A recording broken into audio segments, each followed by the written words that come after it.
Debata mata dohosian anakna Tuhan Yesus Kristus Tuhatai. Amin.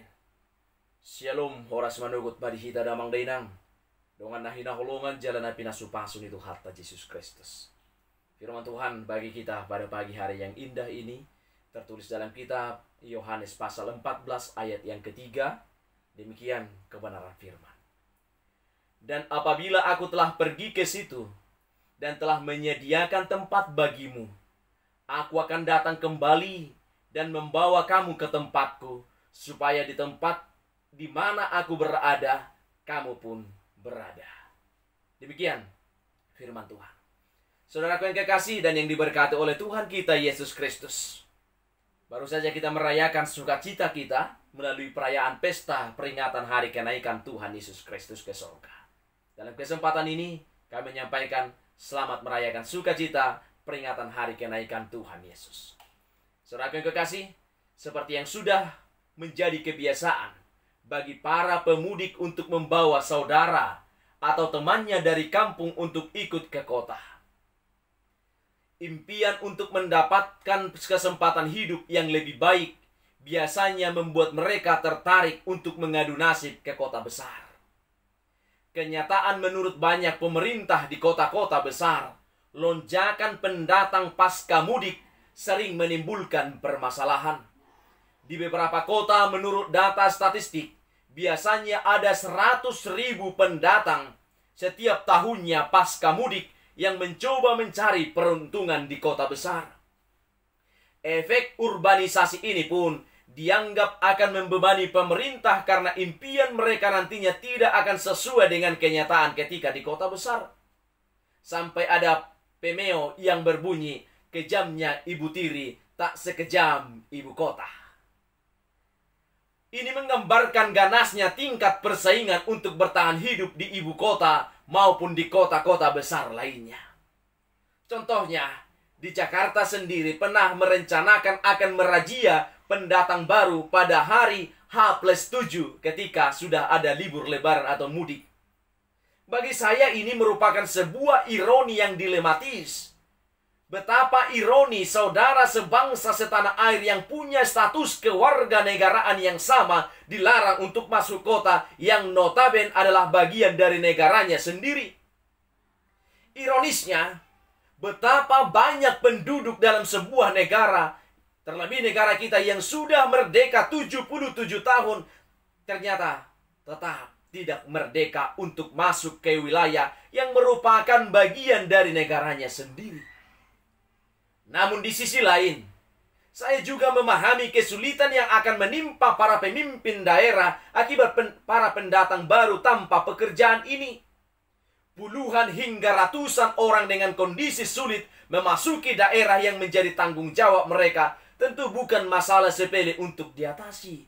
Ini sebuah kondisi dilematis yang merupakan realita hidup setiap tahunnya. Saudara yang kekasih dan yang diberkati Yesus Kristus, hidup memang tidaklah mudah. Tapi ingatlah bahwa apapun yang kita alami di dunia ini hanyalah sementara sifatnya. Petrus mengingatkan bahwa di dunia ini kita hanyalah pendatang atau perantau. Kita harus berjuang melawan keinginan-keinginan daging agar mampu hidup dalam kekudusan dalam tempat perantauan yang sementara ini. 1 Petrus 2 ayat 11. Kalau begitu, di mana kewarganegaraan kita yang sesungguhnya? Bagi orang percaya yang menerima Yesus sebagai juru selamat, kita adalah warga sorga. Filipi 3 ayat 20 dikatakan, karena kewargaan kita adalah di dalam sorga. Dan dari situ jugalah kita menantikan Tuhan Yesus Kristus sebagai juru selamat. Di sorga tidak ada pembatasan. Bagi setiap kita yang memegang perintah Kristus dan melakukannya, maka mereka akan dikasihi Tuhan dan juga oleh Kristus sendiri. Yohanes 14 ayat 21. Dan untuk kita ada tempat yang disediakan di sorga. Itu yang dikatakan oleh Yesus. Di rumah Bapakku banyak tempat tinggal. Jika tidak demikian, tentu aku tidak akan mengatakan kepadamu. Sebab aku pergi ke situ untuk menyediakan tempat bagimu. Dan apabila aku telah pergi ke situ dan telah menyediakan tempat bagimu, aku akan datang kembali dan membawa kamu ke tempatku, supaya di tempat di mana aku berada, kamu pun berada. Dan kemana aku pergi, kamu tahu jalan ke situ. Ayat 2 sampai dengan ayat 4.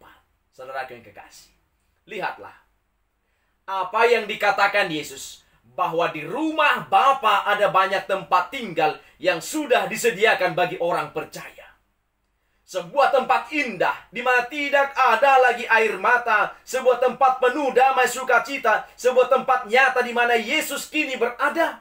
Bukan masalah sorganya, tapi masalah Yesusnya.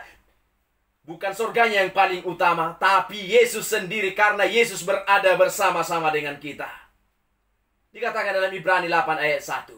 Inti segala yang kita bicarakan ini ialah kita mempunyai imam besar yang demikian, yang duduk di sebelah kanan tahta yang maha besar di sorga. Di sanalah Yesus telah menyediakan tempat bagi siapapun yang percaya kepadanya, yang memegang teguh dan melakukan semua yang Dia firmankan. Tidak ada kuota maksimum, tidak ada pembatasan jumlah. Siapapun diundang untuk masuk ke dalam rumah Bapa. Bahkan Yesus pun terus mengetuk pintu hati manusia untuk diselamatkan, agar manusia pun bisa diselamatkan dan masuk ke dalam tempat yang telah Dia sediakan. Bukankah itu hal yang indah? Jika saat ini pergumulan, permasalahan, dan kesulitan masih mengelilingi kita, jangan gelisah. Betapa indahnya ketika Yesus memulai firman-Nya tentang rumah Bapa dengan perkataan, jangan gelisah hatimu, percayalah kepada Allah, percaya jugalah kepadaku.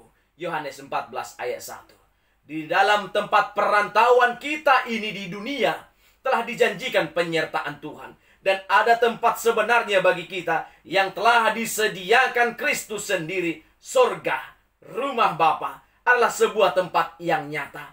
Bukan halusinasi atau fata morgana yang akan menjadi tempat kekal bagi setiap orang percaya yang hidup sungguh-sungguh menjaga kehidupannya sesuai dengan firman Tuhan. Bagi orang percaya, Yesus sebagai Tuhan Juru Selamat, sorga itu bukanlah sekedar angan-angan, tapi sebuah kenyataan. Karena di mana Tuhan Yesus tinggal, di situ pula kita akan tinggal. Jadi, keberadaan kita di bumi ini hanyalah sementara. Dalam 2 Korintus 5 ayat 1 dikatakan, Allah telah menyediakan suatu tempat kediaman di sorga bagi kita. Suatu tempat kediaman yang kekal, yang tidak dibuat dari tangan manusia.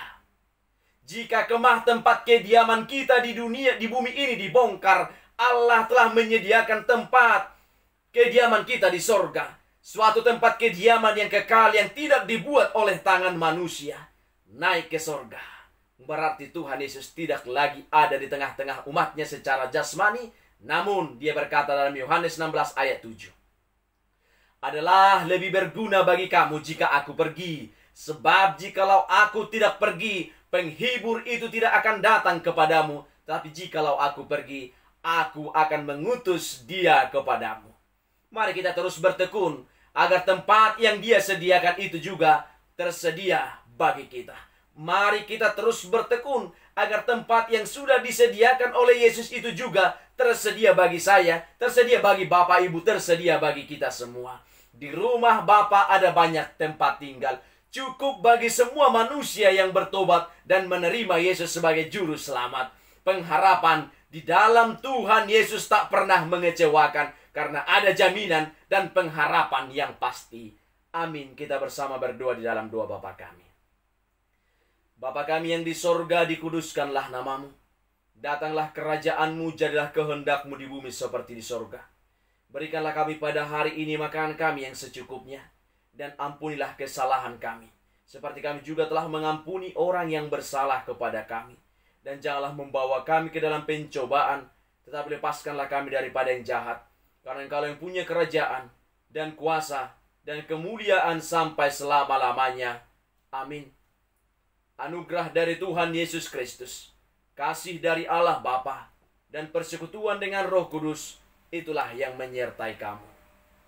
Amin.